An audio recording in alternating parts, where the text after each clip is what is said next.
So now that we've had this discovered, we can resolve it later on.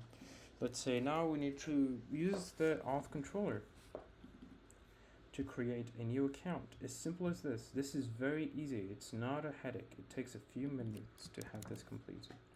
You know, go at the very top here, auth controller, and then we get over to this page. Let's take a look here. We create a controller up here. Like I've mentioned, I'm not sure if I've mentioned this before, but this is how we call on a controller. I'll name it auth. Have it right here, and then make a get, put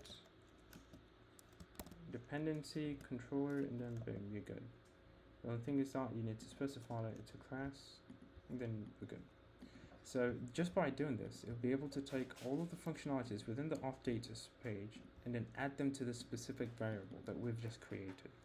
Now you can just copy this, and once you have this copied, you apply it right here, and then you look for sign in or register or create account, whatever you've named it, you know. So let's take a look. This seems to be an error of some sort. So let's do this. And then let's look at the functions, create account. So it's like that, you can create account. Looks like it's not requesting for information, which is bad. But for now, this could be just like sign in. Since we're at this page, sign in with email and password. So what we do is that we provide it with email and password. But how do we provide it with email and password when these have bases somewhere else? It's simple. We have a controller. So this controller, text field controller, you're able to take those data inside of it, controller. And this controller is actually directly. They can't communicate. How do they communicate? Is because we originate the controller above here. So this is how it works, and now we can access the controller. But as you can see, there's still an error. And the reason is that the controller allows you to control its things, the things that it could do, you know, clear, composition, and you know, clear, you can dispose, different things. But what we want to grab is the text, so we're trying to grab the value text. The same applies to the password right here. You can use the password to as called the controller to take the data in txt and then make sure that it applies here as well. So the curious question that you'd have is that why would you need a controller and why would you need it up here? It's because without this variable created, they won't be able to discover each other. They don't know what they are, you know. So you need these variables created at the top, and this controller right here goes into this page and then grabs the text form field controller and controls it, takes controls over it, and it takes the data out of it and then everything else, you know.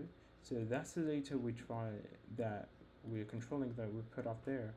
That's the controller we're trying to access in the functionalities. So this is how it works.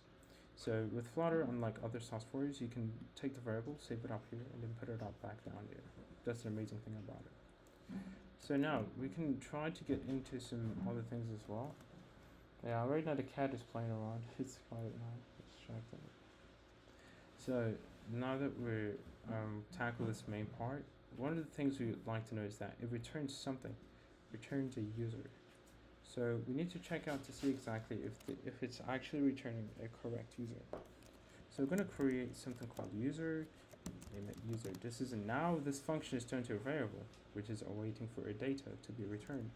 So it needs a async and await, because this is a future function. This is a future function which is going to happen in the future. We need to wait for it. And this one looks like it's working well. Just need to make sure it recognizes that it's a Firebase data. Yeah, so the other error is that the data it returns ends with user and question mark. But this doesn't, meaning that there's an error here, so we need to make this happen. So why exactly are we trying to add, when we're trying to sign in, we're trying to add this data to user? The reason is because we're trying to grab exactly which user is signing in. Let's say, for example, user. Let's say if user dot, let's say UID, and we try to use the UID, put it in there. UID equals null, meaning that if the UID doesn't exist, or the UID doesn't exist, like, just to put it simple, doesn't exist, then it shouldn't run this, right? What else?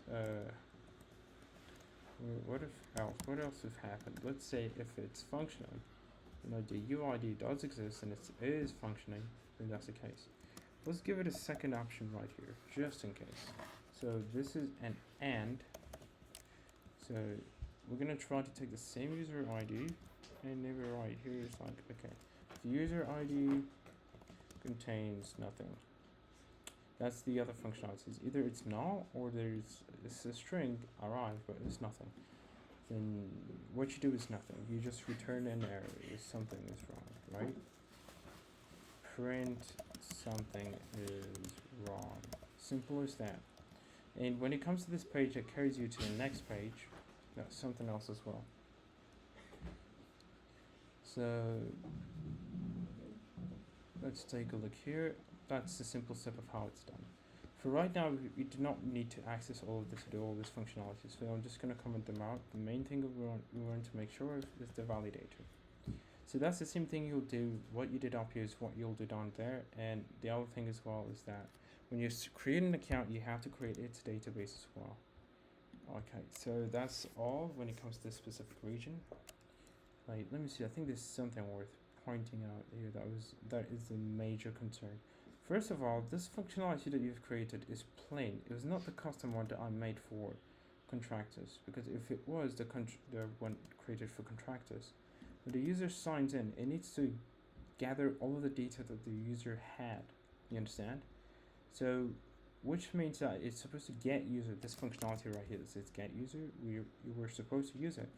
So let's say the user now is created, and we collect all of the credentials data, put them up in here. We call the user function. We take the user ID, of course, as you know. This for null check. What is wrong? Okay, say requires a parameter. No, not required. Okay. So UID, as you know, this is how it's supposed to be called at, and then now we add this. So if everything is successful, running successfully, you need to gather the data of the user and the database. And this is not the auth data, this is the database. And add them all to the auth data, which is the data model right here. I told you this data model, it doesn't work as a data that is grabbing data. No. What it does is works as a structure, a data structure. It's like a string, except that it is a set of strings instead of different data.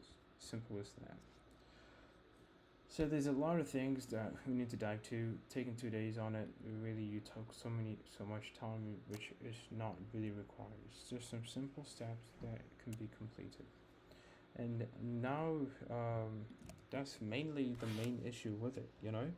So let's say let's try to do some things here, because I need to complete some tasks with these. Okay, we have add user. Let's see, we have add user and manage user. Management.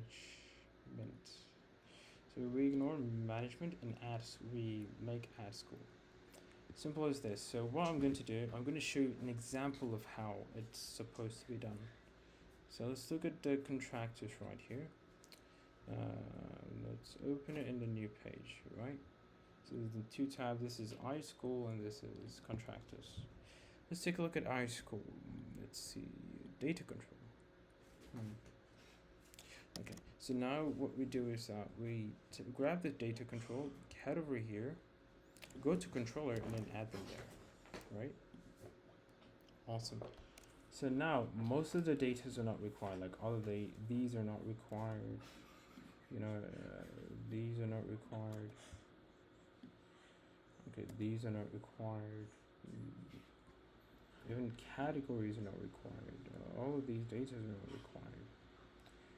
So mainly, okay, you know what, let's do it from scratch instead of following that one. Okay, so now let's get over here. Let's create a data controller. Data controller. Data controller. Perfect. So we're gonna make it from scratch. Material.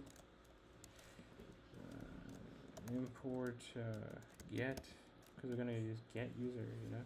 So now we're gonna make a class right here, and we're gonna make it, name it data controller. So now that we named it data controller, we make sure it extends get controller, GetX controller. So all of this information I got out the back of my head, but you do not need to. It's really impossible. It takes years of experience. What you would have to do is simply just come to this other page and take a look at the top structure of the get controller, data controller, and see class, data, control, extend, and GetX. Simple as that. When you apply new functionality, you have to look at the previous functionality, look how it is, and ask yourself question of why was it done in a specific way.